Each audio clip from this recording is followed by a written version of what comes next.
नमस्कार दोस्तों, राधे राधे। हिंदू धर्म मकर संक्रांति का बड़ा महत्व है। इस बार मकर संक्रांति 14 जनवरी 2025 को मनाई जाएगी। इस दिन सूर्य उत्तर नारायण होते हैं, जिसका अर्थ है सूर्य उत्तर दिशा की ओर बढ़ता है। साथ ही मकर संक्रांति के सभी शुभ कार्यों की शुरुआत हो जाती है। पौष माह के शुक्ल पक्ष की पंचमी तिथि को मकर संक्रांति का त्यौहार मनाया जाता है। सूर्य का किसी भी राशि में विशेष राशि में भ्रमण करना संक्रांति कहलाता है। सूर्य हर माह में राशि का परिवर्तन करते हैं।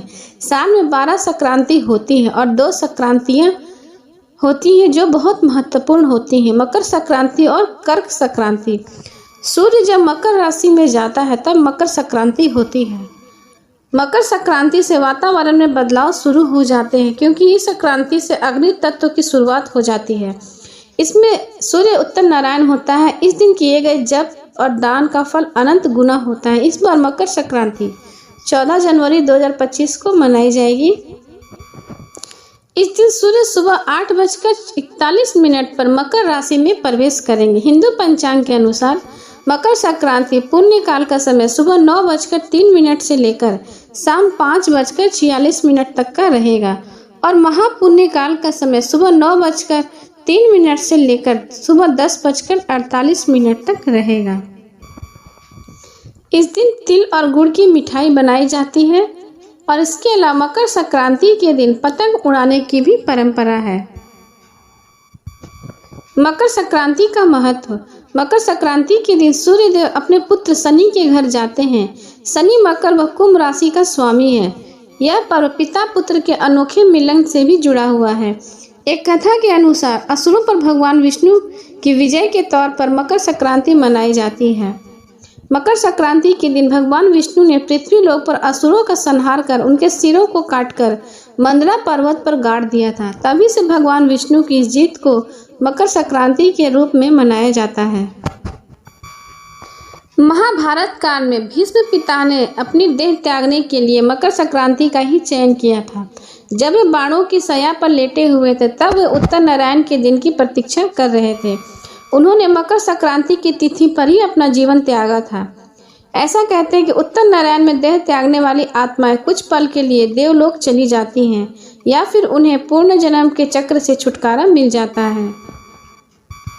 मकर संक्रांति के दिन ही गंगा जी भगीरथ के पीछे पीछे चलकर कपिल मुनि के आश्रम से होती हुई सागर में जाकर मिली थी। महाराज भगीरथ ने इस दिन अपने पूर्वजों के लिए तर्पण किया था, इसलिए मकर संक्रांति पर पश्चिम बंगाल के गंगा सागर में मेला भी लगता है। एक कथा के अनुसार प्राचीन समय में हरिदास नामक एक ब्राह्मण हुआ करता था। हरिदास विद्वान होने के साथ साथ बेहद ही धार्मिक और दयालु स्वभाव का था। हरिदास की पत्नी का नाम गुणवती था। अपने पति की तरह गुणवती भी धार्मिक कार्यों में लीन रहती थी और कभी भी किसी का अनादर नहीं करती थी। गुणवती ने अपने जीवन में सभी देवी देवताओं का व्रत किया, लेकिन मृत्यु में देवता धर्माज की ना तो कभी पूजा की और ना ही उनके नाम से कभी दान और पुण्य किया। ऐसे में मृत्यु के पश्चात जब चित्रगुप्त उनके पापों का लेखा जोखा करने लगे तब उन्होंने गुणवती को अनजाने में हुई अपनी इस गलती के बारे में बताया।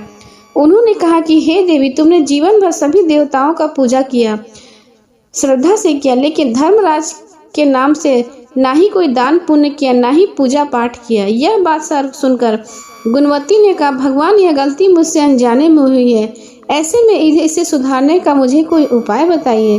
तब धर्मराज ने कहा कि जब सूर्य देवता उत्तर नारायण में जाते हैं, यानी मकर संक्रांति के दिन मेरी पूजा शुरू कर देनी चाहिए। इस क्रम में चलते हुए पूरे 1 वर्ष भर मेरी कथा सुननी और पूजा करनी चाहिए। इसमें गलती से भी कोई भूल नहीं होनी चाहिए। मेरी पूजा के दौरान मन में किसी तरह का कोई पाप, किसी के बारे में कोई बुरा विचार, कोई छल कपट नहीं होना चाहिए। इसके बाद पूजा और व्रत विधि पूर्वक रखना चाहिए और सभी सामर्थ्य के अनुसार दान दक्षिणा करनी चाहिए।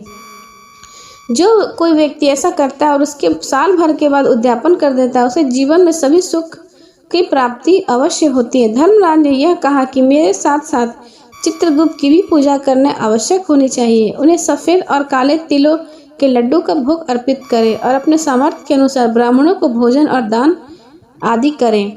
ऐसा करने वाले व्यक्ति के जीवन में कभी भी कोई कष्ट नहीं रहता और उसके जीवन में समस्त सुख आजीवन बने रहते हैं। ऐसा कहकर यमराज ने उस ब्राह्मणी को धर्मराज की पूजा करने के लिए पृथ्वी लोक पर जाने को कह दिया। तब ब्राह्मणी पृथ्वी लोक पर आकर यह धर्मराज की पूजा किया। धर्मराज की पूजा के बारे में अपने गांव वालों को भी बताया। इस पूजा को करने के बाद ब्राह्मणी को स्वर्गलोक की प्राप्ति हुई।